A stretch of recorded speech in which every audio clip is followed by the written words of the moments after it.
Sir friends అందరూ job చేస్తున్నారు.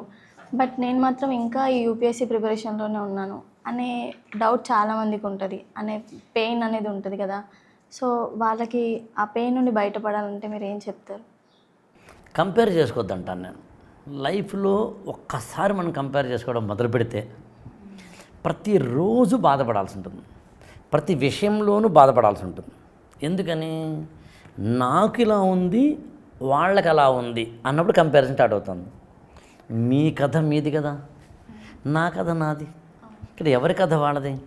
ఇద్దరు స్టూడెంట్స్ పక్క పక్కన కూర్చుని టెస్ట్ రాస్తున్నారు. రాస్తుంటే ఒకడు ఇంకో దాంట్లో అంటే ఏబి అనుకుందాం. ఏ నుంచి బి కాపీ కొట్టి రాశాడు. మొత్తం యాజ్ కాపీ కొట్టి రాశాడు. Examiner teacher దిద్దారు.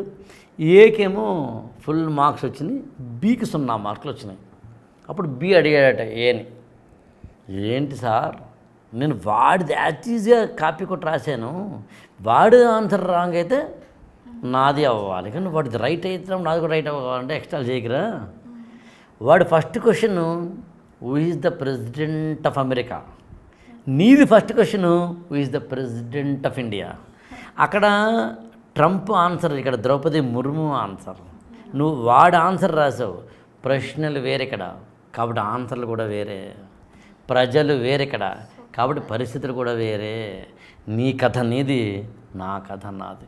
ఇక్కడ అందరివి అంతులేని కథలే. అందుని ఎందుకు అనవసరంగా కంపేర్ చేసుకోవాలి? వాడికి జాబ్ వచ్చిందట, అవును వచ్చింది. సో ఇక్కడ ఎవరి సమస్య వాళ్ళది. కొంతమందికి ఎర్లీ మ్యారేజ్ అవుతుంది, కొంతమంది లేట్ మ్యారేజ్ అవుతుంది, కొంతమంది ఎక్కువ డబ్బులు సంపాదిస్తారు, కొంతమంది తక్కువ డబ్బులు సంపాదిస్తారు, కొంతమంది గవర్నమెంట్ జాబ్ వస్తుంది, కొంతమంది గవర్నమెంట్ జాబ్ రాదు, కొంతమందికి డివోర్స్ అవుతుంది, కొంతమంది ఇంకోటి ఏదో అవుతుంది. ఇక్కడ ఎవడి కథ వాడిదండి. అందుకు నేను సివిల్ సర్వీసెస్ ప్రిపరేషన్లోకి వచ్చినప్పుడు నేను కొన్ని త్యాగాలు చేయాల్సిందే. అవ్వా కావాలి బొవ్వా కావాలి అంటే కుదరదు. ఏదో మామూలు తెలుగులో సామెత అనమాట, బియ్యం అలాగే ఉండాలి, బిడ్డలు మాత్రం బాగుండాలి అంటే కాదు, బియ్యం తరిగితేనే బిడ్డ. సో అట్లా కంపారిజన్ అవుతాను. కానీ ఒకటి మాత్రం నిజం, ఎప్పుడూ కూడా సివిల్ సర్వీసెస్ ప్రిపరేషన్లో అది జాబ్ వర్సెస్ ప్రిపరేషన్ నేను స్పీకింగ్ 3 రకాల అప్రోచ్లు ఉంటాయండి. తాడో పేడో తేల్చుకునేంత వరకు నేను ఐఏఎస్ అయ్యేంత వరకు నేను ఏ జాబు చేయనబ్బా, ఒక సెట్ ఆఫ్ మైండ్. రాలేదా రాకపోయినా పర్లేదు అన్నట్టు ఉండాలి. అప్పుడు రెండవది, ఒక ప్యారలల్గా ఒక ఏదైనా ముందు ఒక ప్లాన్ బి జాబ్ పెట్టుకుని అది సాధించుకున్న తర్వాత జాబ్లోంచి బయటకు వచ్చేసి సివిల్స్ ప్రిపేర్ అవ్వడం. సో టెన్షన్ లేకుండా ఇంకో ఆల్టర్నేట్ పెట్టుకోవడం. మూడవది, కొంతకాలం జాబ్ చేసి అది ప్రైవేట్ జాబ్ చేసి ప్రిపరేషన్లో ఉన్నప్పుడు కూడా జాబ్ చేస్తూ ఓ పక్కన తన ఆదాయ మార్గాలను తానే అన్వేషించుకుంటూ అప్పుడు సివిల్స్ ప్రిపరేషన్ చేస్తూ దాన్ని సక్సెస్ సాధించడం. ఇది ఏ రూట్ రైట్ అంటే ఎవరికి అప్లై అవుతుందో మనకు తెలియదు. బట్ జాబ్ చేస్తూ అంటే కష్టం అయిపోదా సార్? అంటే జాబ్ చేస్తూ మరి ఐఏఎస్ అయిన వాళ్ళు చాలా ఉన్నారుగా. అండ్ జాబ్ అంటే 2 పడవల మీద ప్రయాణం కాదు. అసలు 2 పడవల మీద ప్రయాణం చేస్తే తప్పేంటంటాను నేను. 2-3-30 పడవల ప్రయాణం చేయొచ్చు. ఇక్కడ పాయింట్ ఏంటంటే ఏ పడవ మీద ప్రయాణం చేస్తుంటే ఆ పడవను సాటిస్ఫై చేస్తే చాలు. కాన్సంట్రేట్ చేయాలి.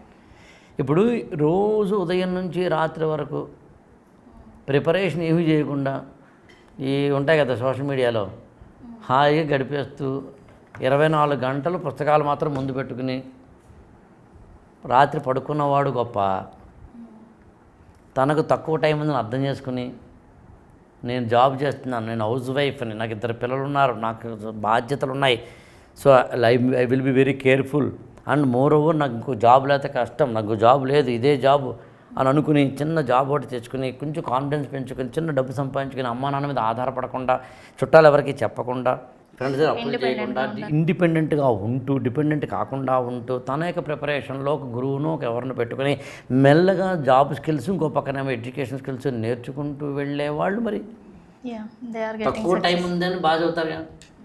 తాబేలు కుందేలు నేను నమ్మే సిద్ధాంతం అంతే. ఈజీగా వెళ్ళగలనబ్బా అనుకున్న కుందేలు ఆగిపోయింది, నా లిమిట్స్ ఇవే. సో మనకు చాలా టైం ఉంది అనుకోకుండా ఉన్న టైంలో నేను సాధిస్తాను అని పెట్టుకోవాలంతే. ఎగ్జాక్ట్లీ, మనకు ఉన్న టైంలో ఎంత బాగా చేయగలం అన్నది. వీడింగ్ అవుట్ అంటామండి, కలుపు మొక్కలు తీసేయడంలాగా. ఏవి చదవాలా అవే చదవాలి, ఏవి చదవకూడదు అవి చదవకూడదు. లిమిటెడ్ రిసోర్సెస్ అంటే ఉదాహరణకి ఎగ్జాంపుల్ చెప్తాను. ఇప్పుడు నేను ఇదే చూపిస్తాను, ఇవే చదవాలట సబ్జెక్టులు, ఇవే చదవాలట పుస్తకాలు, ఇవే చదవాలట టైం టేబుల్స్, ఈ టైం టేబుల్ మాత్రం ఫాలో అవ్వాలట. ఇంత సింపుల్గా టైం టేబుల్ ఫాలో అవుతూ ఒక మెథడాలజీని ఏర్పరచుకో. ఏం చదవాలో తెలుసుకో, ఏం చదవాలో తెలుసుకో. క్లాసెస్లో ఏం వినాలి, టెస్ట్ సిరీస్ ఎప్పుడు రాయాలి, కరెంట్ అఫైర్స్లో ఏం చదవాలి, కాంటెంపరీ అఫైర్స్ ఏం చదవాలి అంటే ప్లాన్ గీసుకో. ఒక ప్లాన్ గీసుకుంటే అయిపోయిందిగా. ప్లాన్ గీసుకోవడానికి నువ్వు చేసే పని నాకు తెలిసి ప్రిపరేషన్గా. అందుకని జాబ్ చేస్తూ చదవచ్చండి, జాబ్ లేదని బాధపడకూడదండి, మనం ఎవరితోటి కంపేర్ చేసుకోకూడదు. మెయిన్ థింగ్ ఏంటంటే కంపారిజన్ ఉండకూడదు. అంతే, ఆ కంపేరిజన్ అసలు ఉండకూడదు, అది చాలా ప్రమాదం. అది ఐఏఎస్ ఫర్ ఆల్ ఛానల్ని సబ్స్క్రైబ్ చేసుకోండి, లైక్ చేయండి, షేర్ చేయండి.